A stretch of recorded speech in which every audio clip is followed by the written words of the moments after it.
Trocha Abierta.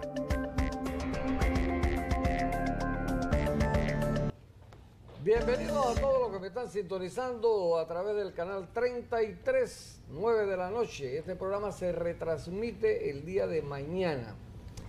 Los miércoles está el programa dirigido por Zulay, la diputada Zulay Rodríguez. Y ese programa se retransmite el jueves. Estos programas son grabados, por mucha gente que me pregunta.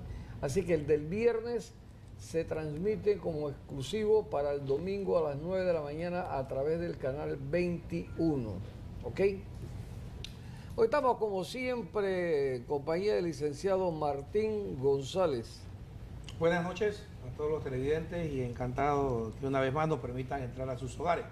Esperemos pues que nuestros comentarios les sirvan para arribar a sus propias conclusiones. Don Carlos El Chirro García. Muy buenas noches, señores televidentes. Nosotros, como siempre, deseamos que este programa sea de su agrado y que nosotros podamos, pues, decirle nuestra opinión, pero para que ustedes se formen una opinión de la realidad que está ocurriendo en el país. Este es el único programa realmente de... ¿cómo se llama? La gente lo interpreta como oposición. Nosotros no somos oposición a nadie. Lo que resulta es que en una democracia tiene que haber el peso y el contrapeso. Y como hay demasiados medios a favor del gobierno lamboneando, sus propósitos tendrán. Nosotros realmente no tenemos que estar en ese plan. Y hoy tenemos al diputado Crispiano Adames. Sí, buenas noches a los distinguidos televidentes y a los compañeros de la mesa, dispuestos siempre a colaborar con nuestro país, con nuestro circuito, en la materia que podamos distinguidamente brindar en el día de hoy, por supuesto. Oye, y Cristiano, hoy nos ha faltado Zulay Rodríguez porque aparentemente tuvo una colisión y está enredada imagino yo. El trámite de tránsito. ¿Te imaginas Zulay? En Merecumbe que tendrá formado, ¿no? Con lluvia. Sí. Entonces, mira, ya están sonando los truenos. ¿No son los fuegos artificiales? No, son los truenos, papá, que va a venir agua, nos va a hundir todo. Bueno, mira, en el día de hoy quería solamente mencionar que por ahí tuve conocimiento de que en Angola, si no, la mente no me falla, le están abriendo un proceso, una investigación a Odebrecht, porque aparentemente el expresidente Lula da Silva, a través de una pequeñísima compañía constructora, está con un contrato aliada, pues supuestamente aliada a Odebrecht para un monto de 400, más de casi 500 millones de dólares.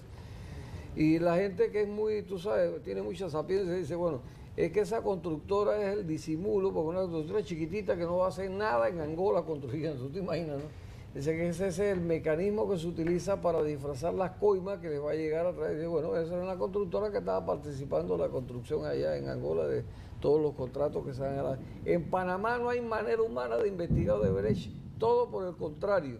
En Panamá lo que se han tirado es una ley, que ahora le voy a preguntar a usted, diputado, para proteger a las empresas corruptas como esta, porque corrupta es porque sencillamente en todos los medios de comunicación sale que está siendo investigada, el dueño está preso, los directivos están presos, muchas otras personas están presas, precisamente porque la costumbre de Odebrecht está de bañarse con la regadera, ¿ah?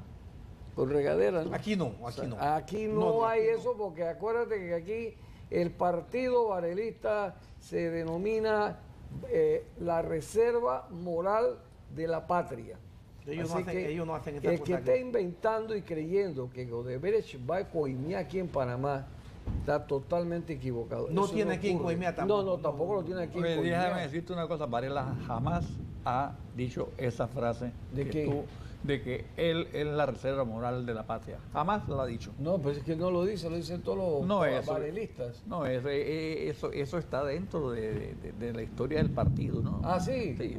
Pero bueno, lo están diciendo, pues yo no estoy diciendo si está dentro o No, fuera pero de es la que él historia. nunca lo ha dicho. Él nunca lo ha dicho. Ah, yo no sé si lo yo digo. te o no lo digo. Se tienen por entendido. Yo lo tengo por entendido porque cada vez que hablo con un panameñista ex paremellistas, porque ahora son barelistas, me dice, es que nosotros somos la reserva moral de la patria. ¿Qué voy a hacer yo contra eso? Ahora, si te vas a poner bravo, dímelo para salir huyendo.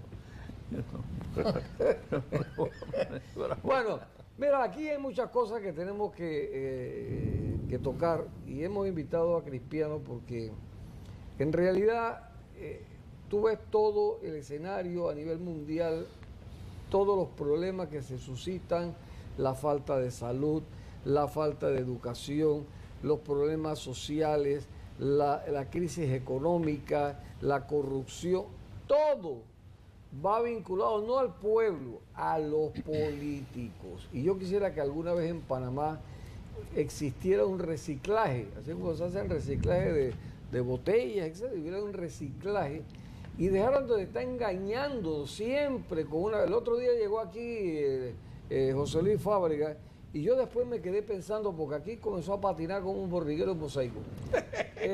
Después yo me quedé pensando y digo, ¿será este pueblo merecedor que tú hagas una campaña basada en un tanquecito de gas, en una ley que pasó hace 200 años por un subsidio de tanquecito de gas? ¿Será eso lo que realmente el pueblo panameño merece para elegir un candidato a alcalde, diputado, lo que fuera? No, yo creo que está siendo injusto con el pueblo.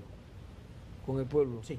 Ajá. Yo creo que es lo que el candidato piensa que con ¿Qué eso, pueblo quiere? y eso le da crédito para que él tenga una patente Pero de mira corso. la cantidad de votos Ya, que eso sacó no. por el tanquecito. Ya, pero ese es bueno. Eso es lo que tú... Yo para mí le mandara a poner la foto del mismo tanquecito, ya para Sí. acabar. Sí, ahora vuelve con el mismo tanquecito. Eso, o sea, las soluciones del problema de la capital están en el tanquecito.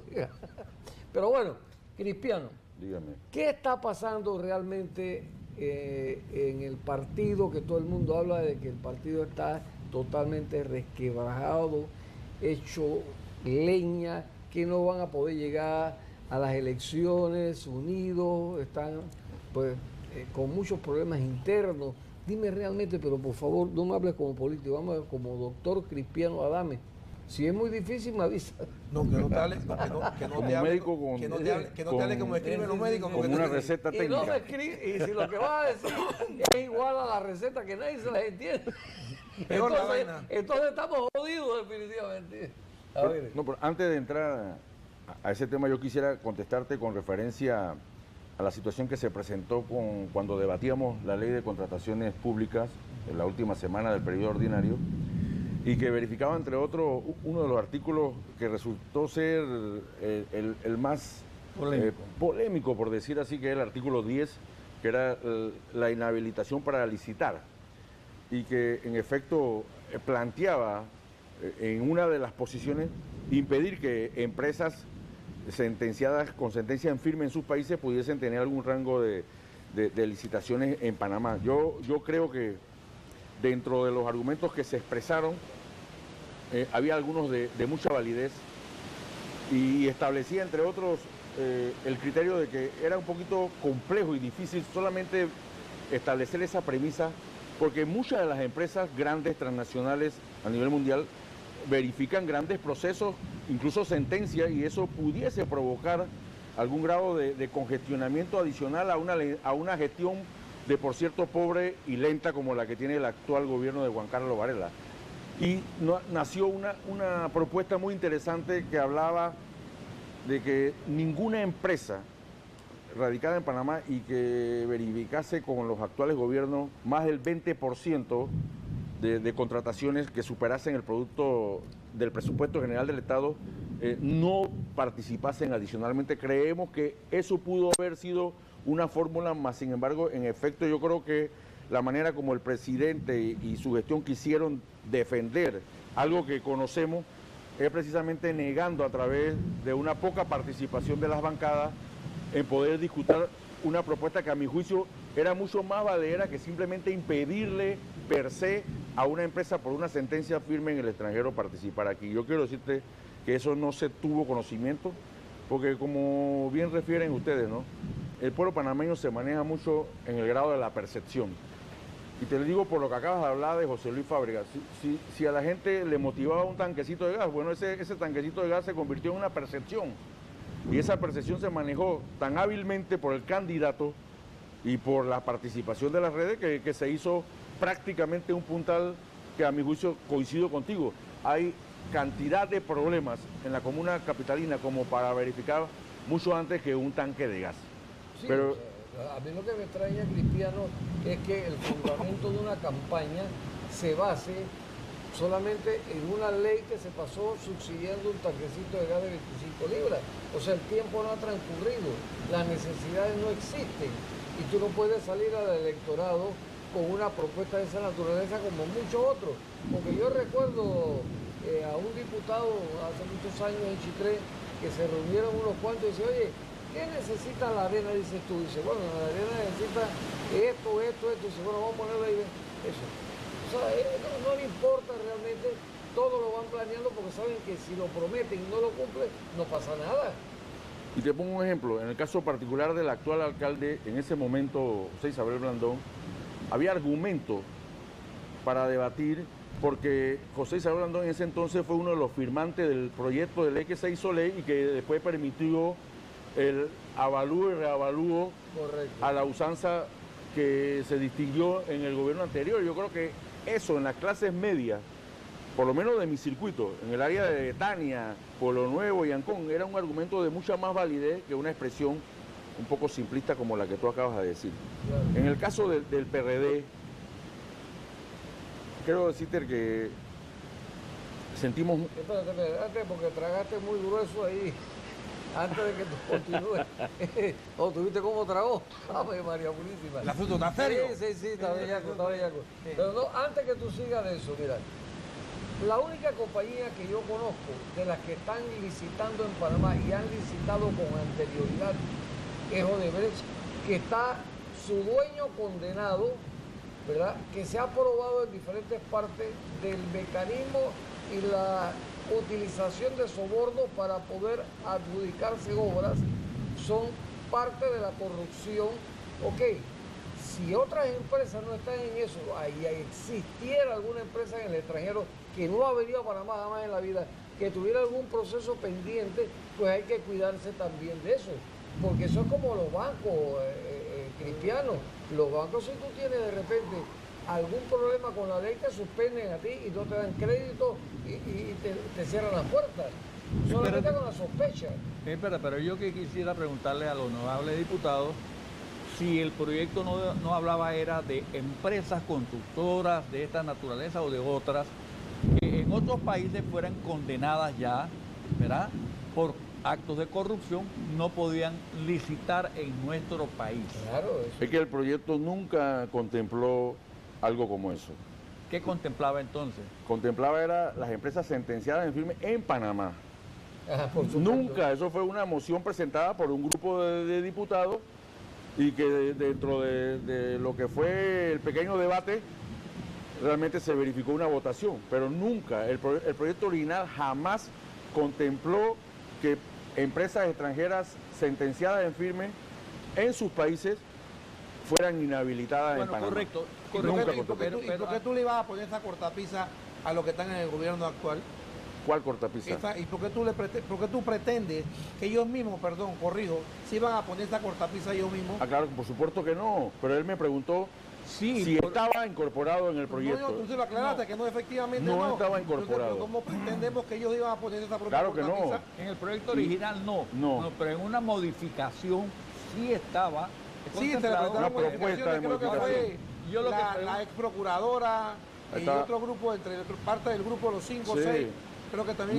No, Arango, el diputado Arango, estaban otros diputados, Ajá. un grupo de diputados. Yo lo que me pregunto es cuál es el argumento de peso para que una empresa que ha sido condenada en otros países, que inclusive entró aquí en este país regalando $500,000 al despacho de la Y que primera no es dama. un problema de que ocurrió en Brasil. Y Es que ahora es un mismo- problema que ellos tienen como mecanismo, como práctica habitual, En todos el lados donde dar van. coima para poder ganarse el favor del gobierno en sus obras multimillonarias. Entonces, no estamos Exactamente. hablando- Todo no el estamos mundo hablando de sabía que se cualquiera. trataba de Odebrecht, Claro. principalmente. Eso tenía un nombre. ¿Cuál fue el argumento de peso que dieron? Eso de la mayoría que pasaron, que no era necesario, que aquí en Panamá no se le El prohibía. argumento es que existen otro tipo de empresas como la Johnson & Johnson, General Electric, la enumeraron, que también tienen condenas en firme incluso por sobornos y demás en varios países.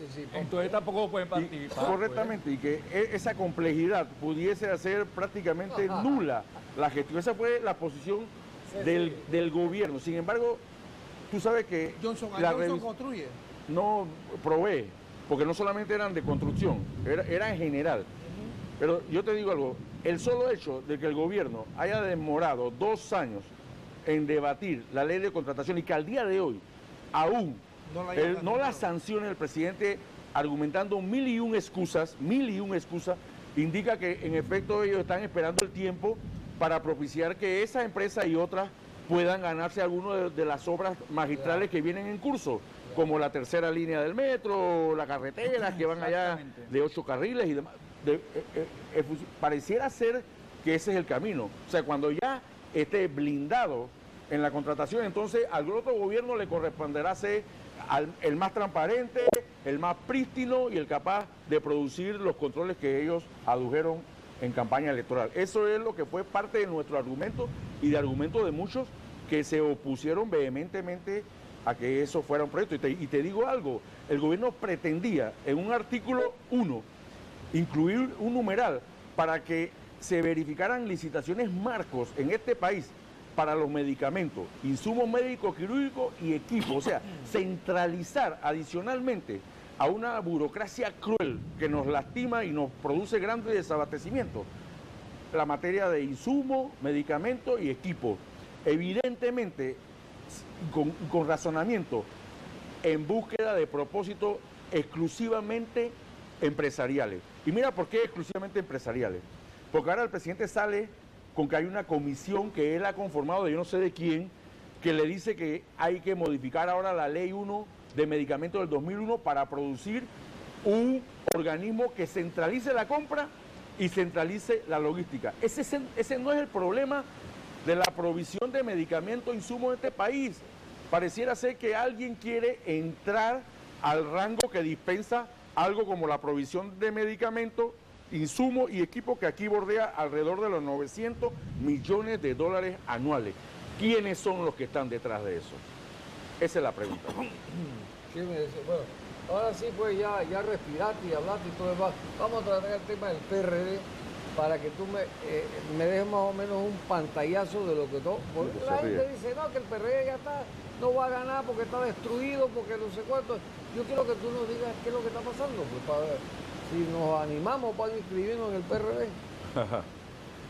En realidad, hacer un análisis del problema del PRD no es un problema de este momento, Alfonso, ni compañeros. A nuestro juicio, esa crisis inició en la época militar, incluso con la abrupta muerte del general Omar Torrijos, que no logró perfeccionar ese repliegue estratégico que él dijo verificar hacia los cuarteles y que incluía un proceso que en ese entonces fue cuestionado como el brazo político del régimen militar en el caso particular del PRD, y que esa erosión por el cual pasa a través de los distintos estamentos, Rubén Darío Paredes, Manuel Antonio Noriega, después la invasión cruenta a Panamá, y el modelo económico a que nos abocamos en un siglo distinto del siglo XXI, yo creo que ha producido un desgaste y un desfase del Partido Revolucionario Democrático, y que yo creo que es un desgaste y un desfase que se han producido en los grandes partidos políticos de América Latina. Ustedes vemos el caso de República Dominicana, el caso de México, y que a nuestro juicio el PRD no atendió.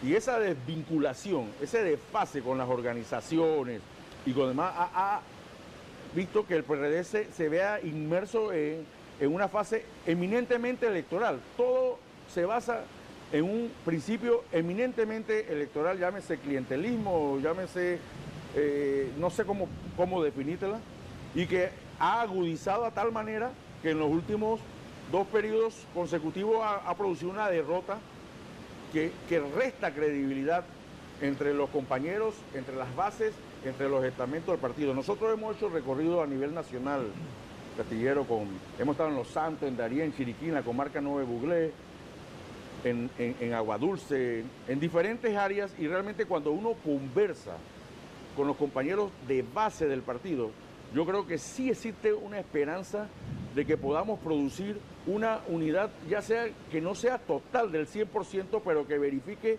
los propósitos y los objetivos por el cual el PRD fue fundado en un momento determinado y que cumplieron propósitos hasta la reversión del canal y la lucha por la soberanía, y que posteriormente, por lo que te indiqué, perdió objetivos o proyectos políticos.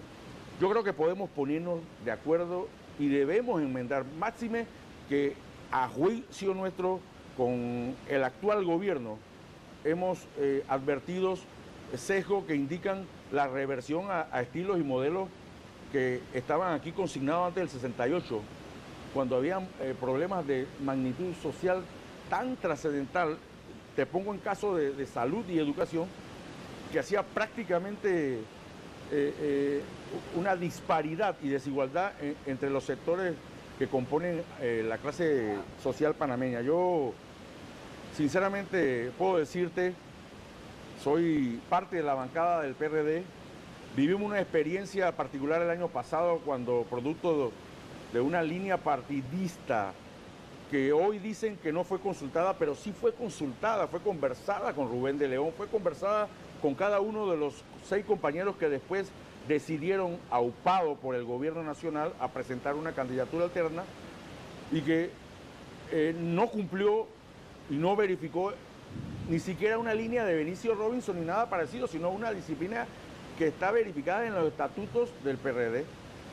Yo siento, y estamos haciendo absolutamente todos los esfuerzos para tratar de que esta nueva convocatoria a la elección del candidato para el 1 de julio por el PRD sea una elección en la cual los 26 compañeros miembros de la bancada podamos asumir una postura de disciplina y demostrar al colectivo y a su base que en verdad tenemos propósitos nobles de encaminar el partido. Vamos a hacer una pausa y regresamos con los nobles del PRD.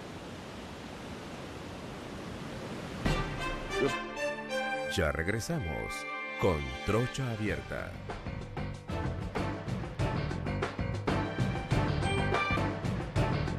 Regresamos entonces con nuestro el diputado Cristiano Adame. Me decía Chirre. Sí, mira, es que yo veo de que en el PRD básicamente hay 2 grupos, ¿no? Uno que van por el Toro y el otro que van por Martín, ¿ves?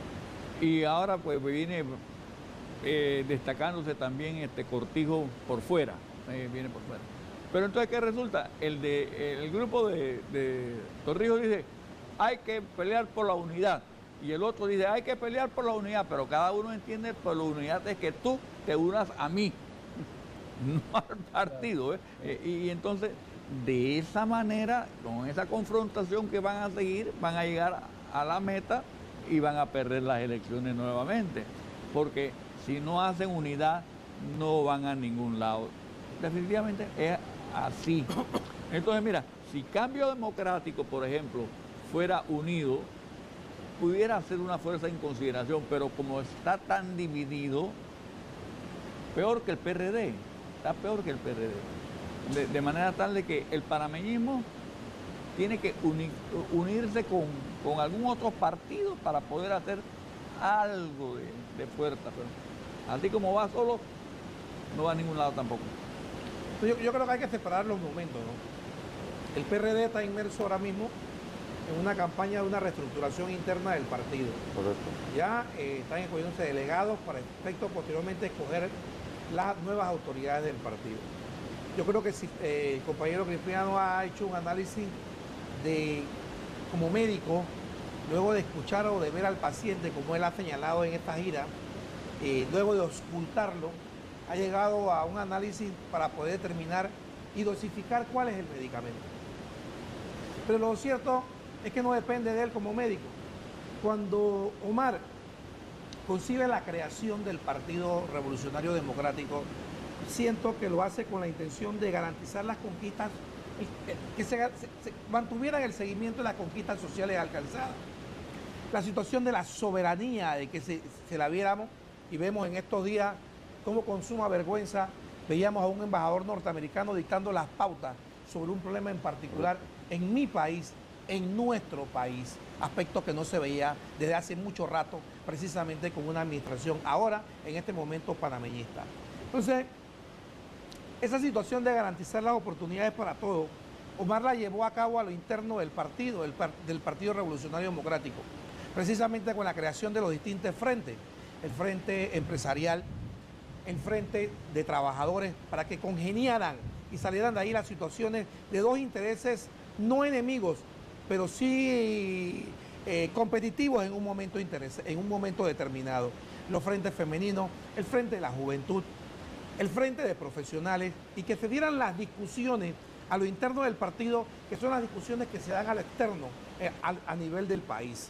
Sin embargo, con el pasar del tiempo, muchos torrijistas, muchos que fueron vaqueados y patrocinados por la situación de Omar, se convirtieron en torrijeros.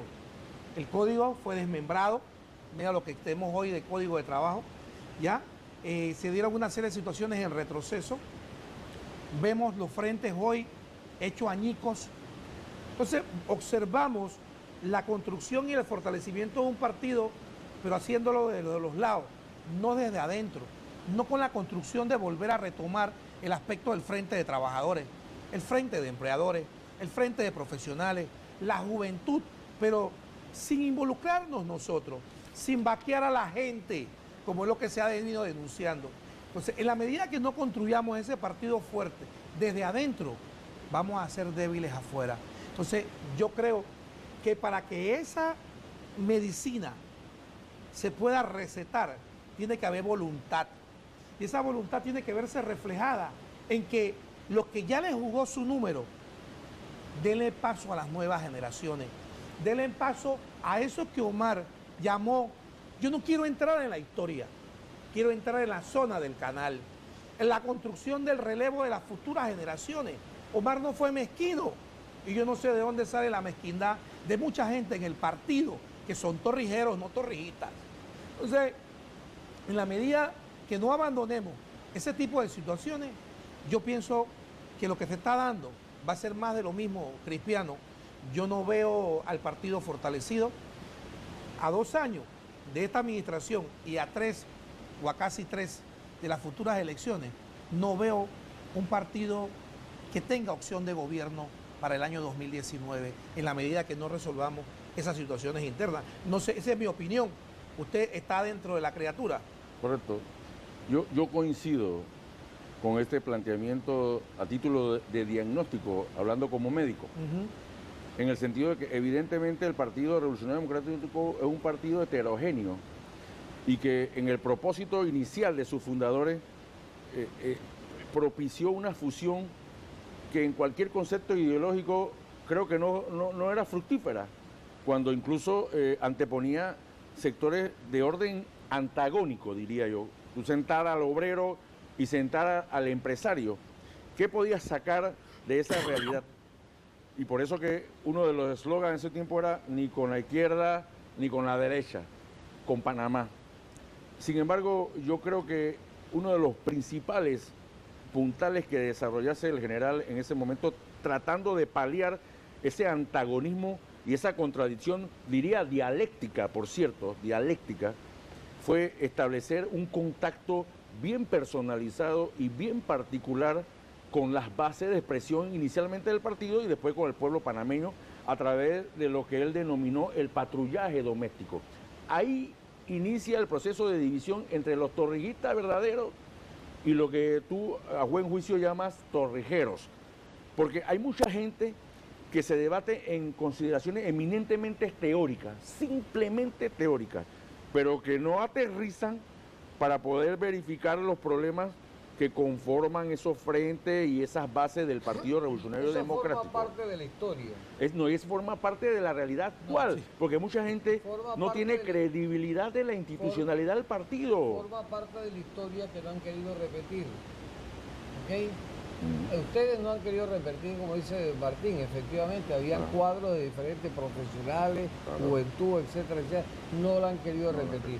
Pero yo lo que quiero realmente en este momento que tú me digas a mí, ¿cuáles son las fuerzas que están compitiendo para elegir al secretario general del partido el 1 de julio, al presidente, etcétera, etcétera, etcétera. ¿Cuáles son las fuerzas que en este momento? ¿Nito Cortizo entra ahí o no entra? No, es que hay que separar los tiempos, como dijo el licenciado Martín. Lo que estamos verificando en este momento es el estadio de escogencia de los delegados el 31 de julio y posteriormente, y de algunos frentes, los delegados del Frente Femenino, de la Juventud, y posteriormente en el Congreso Extraordinario en octubre, establecer la reestructuración del Comité Ejecutivo Nacional, que es la más alta expresión desde el punto de vista jerárquico en el partido. Entonces yo te pongo la premisa. ¿Dónde en los estatutos del partido, o en su programa, o en sus principios, indica que tú no puedes aspirar a un puesto de elección interna del partido y que eso puede considerarse como un óbice o un distanciamiento entre las distintas fuerzas del colectivo? Okay. No existe. No había comprendido el tema este de que el 1 de julio ustedes eligen son a los delegados que solamente 4.300, creo, ¿y 400. eso posteriormente van a votar para el secretario general? Van a votar por el Comité Ejecutivo Nacional. Por el Comité. Por la autoridad del partido. La autoridad del partido en su expresión jerárquica más suprema. ¿Cuándo se elige entonces, en qué fecha se elige el secretario general, presidente? En octubre de este año, en un congreso extraordinario. Entonces, ¿votan todos los PRD? Votan todos los delegados que se eligen el 31 de julio. Acuérdate que ahí te ejerce lo que se conoce como una democracia indirecta. Correctamente. Lo que va a vivir el partido ahora, en julio, el ejercicio de una democracia directa, donde todos los miembros del partido van a escoger a sus delegados. Ajá. Posteriormente estos delegados escogen a las autoridades, que entonces es una democracia indirecta. Correcto. ¿Ya? ¿Qué es lo que ha caminado? 4.200 delegados. ¿Qué pasa? Me dicen a mí que en esta escogencia de los delegados, en la facción de Pedro Miguel González, parece ser que quedó dormida porque ellos están apostando, eso es lo que dice la gente, que ellos están apostando a la chequera del gobierno para comprar, ¿verdad?, como si fueran un mercado público a los delegados. Entonces yo creo que aquí hay que levantarle la moral, hay que levantarle la autoestima, hay que levantarle el ego, hay que levantarle de todo partidista a los delegados para que no piensen que con la chequera del gobierno, porque eso, vuelvo y repito, es lo que se está diciendo, el gobierno va a apoyar a la facción de Pedro Miguel González, porque tienen un arreglo, repito, no lo estoy diciendo yo, lo está diciendo la gente, tienen un arreglo para que sea Martín Torrijos el candidato a la presidencia. ¿Ustedes creen que van a hacer algo con los delegados? Que no se les vaya a voltear. ¿Me permite? Sí. Lo curioso de este caso es que de ambas facciones, ambos bandos, ambos grupos, se acusan del clientelismo. Tú estás mencionando uno, el lado de Pedro Miguel. Sí, pero del otro lado, el grupo, mira, si tú hubieras escuchado los discursos que hubo en Salón Balboa en el sábado pasado, una cosa, esta gente acusaban es al otro grupo del clientelismo. Sí, pero yo no estoy hablando de así. Todo esta pero cosa. el clientelismo de todo hablando eso, porque la chequera del gobierno no tiene límite. Bueno, mira, te voy a decir una cosa, que mucha plata corre y ha corrido ya, porque ya esta experiencia ya lo tienen ellos, del PRD, de la compra de los delegados. Bueno, entonces va a caramba. Don Chirro, mire, Martín, en un sistema presidencialista como el nuestro, ninguna chequera puede ser más fuerte que la del gobierno. Definitivamente. Ninguna, y menos con los sectores económicos que puedan tener temor de un proceso de verificación de justicia muy selectiva, por cierto, que se da en este país, y de acontecimientos en la rama económica a través de la DIG y demás, de expresar una posición en firme en apoyo a alguien que esté en oposición particular. Yo pregunto, ¿a quién realmente le conviene el fraccionamiento del Partido Revolucionario Democrático? Al panameñismo. ¿Al panameñismo? A un gobierno que ha hecho una gestión que ha logrado unificar a los pobres, a las clases medias y a los ricos en 2 años en contra de él. Sí.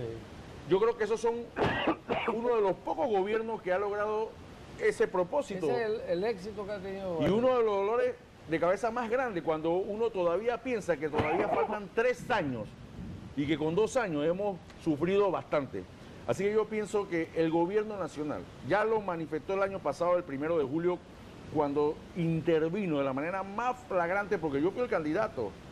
Y la elección comenzó a las 10:30, cuando tradicionalmente el 1 de julio siempre las elecciones han iniciado a más tardar a las 8 y no podían iniciar porque el mismo presidente de la República se pasó la madrugada de ese día llamando a cada uno de los diputados, haciéndole 1001 prebendas y 1001 tipo de concesiones y amén de otro tipo de situaciones que se presentaran para que apoyaran un sector particular como un presidente dentro de un rango. ¿De qué partido es este presidente?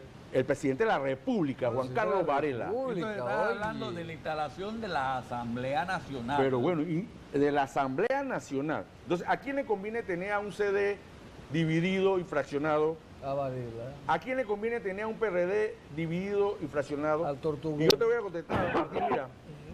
¿Usted sabe cuál va a ser la diferencia para que realmente los partidos, indistintamente, yo no sé si el CD con el PRD o el PRD con el CD o cada uno solo, logren propósitos electorales por encima de esta pésima gestión que hoy nos convoca con Juan Carlos Varela? ¿Usted sabe qué? Va a ser el pueblo panameño. Porque el pueblo panameño está fastidiado, está cansado, está atribolado.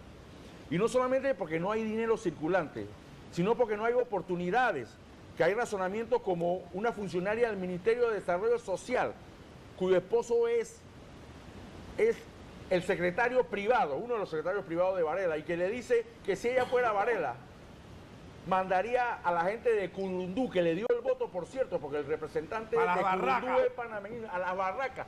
¿Qué concepto estamos verificando de ¿Y de gobierno? qué ministerio trabaja esta Del muestra? Ministerio de Desarrollo Social. Imagínate usted.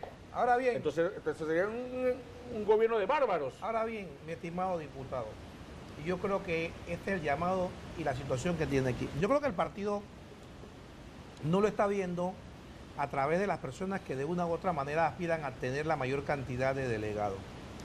Y yo creo que simplemente se están centralizando y el resto de la población que formamos parte del PRD estamos viendo este aspecto. ¿Cuándo son las elecciones? Para delegado, Para delegado, 31 de julio. ¿Qué va a ocurrir si hay un porcentaje elevadísimo de miembros del PRD que no vamos a votar? ¿Cuál va a ser el mensaje y la lectura que se va a dar? Porque usted acaba de decir algo muy sabio. Es el pueblo el único que puede hacer cambiar la situación a lo interno del PRD. Sí. Es el pueblo y son los miembros del PRD específicamente los que tienen que tener cuidado el 31 de julio qué delegados escogen. Si voy a escoger un delegado venal, si voy a escoger un delegado que está sujeto a percibir algún tipo de dádiva, coima, situación, bonificación, percepción, gratificación, dinero, eso no va a cambiar la estructura de lo que yo quiero del partido que deseo. Es esa población que hace parte del PRD el que nos puede llamar y nos puede dar una elección muy seria que hay que analizarla. Porque ellos nos están viendo y hay un nivel de cansancio, hay un nivel de agotamiento de alguna gente que dice, ven acá, a veces me da pena decir que soy del PRD, por las cosas que veo, por la situación del ejemplo que nos dan diputados en la Asamblea, donde se han ido a hacer una alianza con el partido de gobierno para repartirse el poder, para repartirse situaciones que benefician a sus familias y a sus allegados. La situación de mucha gente que ve en el partido la oportunidad de un empleo, y lo digo por mucha otra gente, en vez de abanicar la situación de promover la formación y la capacitación profesional de las personas y de la población del Estado como un medio para desentar las cosas, no lo están viendo, sino mantener y sostener un clientelismo totalmente equivocado que no le ha resultado a ningún partido y que vemos los ejemplos de lo que hoy nos está ocurriendo como país. Al no hacer las cosas dentro de las instituciones como deben hacerse. Sí, y vemos cómo otros intereses foráneos nos vienen haciendo situaciones de cosas que nosotros no hacemos. Están esperando, pienso yo, que el pueblo reaccione por voluntad propia y no hay un incentivo a sacarlos a votar el o pueblo a es que salgan inteligente a votar. Yo estoy y a eso, a razón de lo que plantea mi querido amigo el licenciado Martín González, ¿qué están haciendo ustedes para que ese fenómeno no se produzca, porque yo coincido, repito, que sería fatal para el partido tener una votación ridícula. Sería fatal. Ahí sí van entonces a la gente, se le va a venir abajo la moral y todo, los propios PRD. Mira, en el proceso preelectoral se inscribieron 55.000 nóminas para los diferentes cargos del partido, de los cuales 30.000 son para delegados. De esos 30.000 han de salir 4.000. O sea que solamente el grado de efervescencia indica que hay una preocupación. Y probablemente esa preocupación emana de abajo, no de arriba donde se toman a veces decisiones, sino de abajo. Y eso es muy importante que se mida desde el punto de vista sociológico, porque este es un problema generacional que ha pasado por diferentes estadios. Mira, no solamente es la consecución de un empleo, Martín, es la consecución de algo que usted mismo expresó con referencia a la génesis del Partido Revolucionario Democrático, cuando expresó interacciones particulares en dos ramas, voy a ponerlo, en salud y en educación. ¿Qué tenemos nosotros de salud y qué vamos a tener de seguir en este régimen, primero de macroestructura y después de absoluta inacción? Condiciones en donde va a haber una prevalencia de enfermedades que no existían o que existieran desaparecieron, en donde no hay acceso, no hay calidez, no hay humanismo, no hay absolutamente nada que dignifique al ser humano. Y en materia de educación puede ser que sea bilingüe, pero es un analfabeta funcional, porque no sabe matemática, no sabe español y no entiende lo que pueda que diga. Entonces son situaciones mucho más allá de la materia electoral, y por eso que en las visitas que se han desarrollado conjuntamente con el Comité Ejecutivo Nacional actual, con Benicio, con Ernesto Pérez Valladares, con los candidatos que estamos aspirando también a un solio dentro del Comité Ejecutivo Nacional, se ha venido expresando que no es el momento de la desacreditación. Pongo el ejemplo. Si Pedro Miguel González, a quien conocemos, lo conocimos cuando era muy joven, cuando estuvo su problema, lo visitábamos allá a la cárcel y le llevábamos libros y sabíamos de su gran beligerancia y el de su padre, quiere aspirar a la secretaría, pues que aspire a la secretaría. Y que aspire Ernesto Pérez Valladares y que aspire quien quiera aspirar, igual a la presidencia y a cualquiera de los puestos, pero que se someta al escrutinio interno de las bases. Y si las bases deciden que es Pedro Miguel González, pues entonces ese es el rumbo que debe abocarnos, pero no desacreditar de que porque fue presidente o Ernesto Pérez Valladares, que si hizo o no hizo. Igual si gana Ernesto Pérez Valladares, esa es la conducta que debemos seguir. Y en la bancada, para terminar, yo invito a los compañeros que el año pasado, por razones que puedan ellos provocar, desatendieron una línea particular de los 20 diputados, o sea, de la mayoría, porque la democracia es el gobierno de la mayoría. Entonces yo los invito a que en esta vuelta rompamos con los paradigmas de un gobierno que ya expresó hace 2 semanas a través de Popi Varela de que vamos a ir con la misma fórmula y más ampliada. O sea, inmiscuirse en la vida interna de los partidos. Eso es sumamente peligroso. ¿Qué dijo Taquilla? Dijo que en esta vuelta nuevamente se iban con la misma fórmula que había propiciado el triunfo anterior y ahora mucho más amplia. Entonces, ¿cuál es la fórmula de Popi? Bueno, pareciera ser mantener el fraccionamiento, la división de los partidos para con un gobierno débil tener algún grado de opción electoral y mantener todo el tipo de irregularidades, de concesiones y de prebendas que han conseguido en esta gestión supuesta de transparencia de Panamá Primero. El diputado Taquilla, ¿cómo hace eso?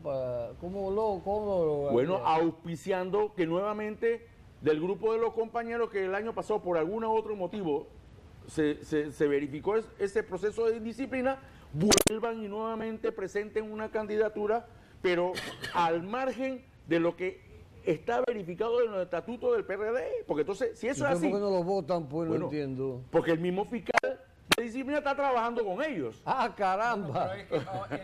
Chachi, de gracia está trabajando con ellos. Pero es que el hecho de que tú lo votes del partido no le va a quitar el voto como diputado. No. Ahora, espérate. Pero es que ese no es el deseo que se vote a nadie, sino que se vayan por la línea del partido. Son 6 los disidentes. 10 de Cambio Democrático, ya son 16. Más los 15 y pico que tiene el mismo partido. Son 31. Ya tienen la mayoría. Son 36 la mayoría. Todavía no tienen la mayoría. Oye, son... Están cerca. Bueno, Yo pero para la están matemática cerca. soy Y como- lo consiguen. Yo ¿ah? para la matemática soy como Piñán. Pero ve, ya terminó el programa, pero antes de terminar, dame un segundito para preguntarle ya al final. ¿Cómo tú ves la correlación de fuerza entre los candidatos, el señor, las nóminas que han presentado el señor Pedro Miguel González y el Bull? Yo soy un hombre de ciencia y te voy a hablar de estadística. En la correlación de presentación de nómina a nivel nacional se expresa 3-1 a favor de Ernesto Pérez Valladares para la Secretaría. Esa es la realidad. Yo lo veo La bien. única forma que puede variar esa condición es que las bases del partido, no obstante existe esa presentación estadística, establezca un paradigma y presente otra opción. Pero esa es una cuestión soberana a la cual la base del partido, que ya ha verificado toda esta historia, tiene la oportunidad del 31, y nosotros hacemos un llamado a que sea un voto de conciencia hacia su dirigente y que podamos reconstruir Yo el vengo partido. pensando definitivamente, ya para concluir, que las posibilidades de Pérez Valladares de ser el secretario general del partido y posterior candidato son cada día más. Esa es la percepción que tengo y que tiene muchísimo. Le agradecemos al diputado Cristiano Adán habernos acompañado aquí. Si ven a Baby Coremusa, me avisa que no me ha puesto precio porque le dije que lo iba a comprar. Nos despedimos entonces, nos veremos mañana en la repetición. No se olviden, Trocha Abierta.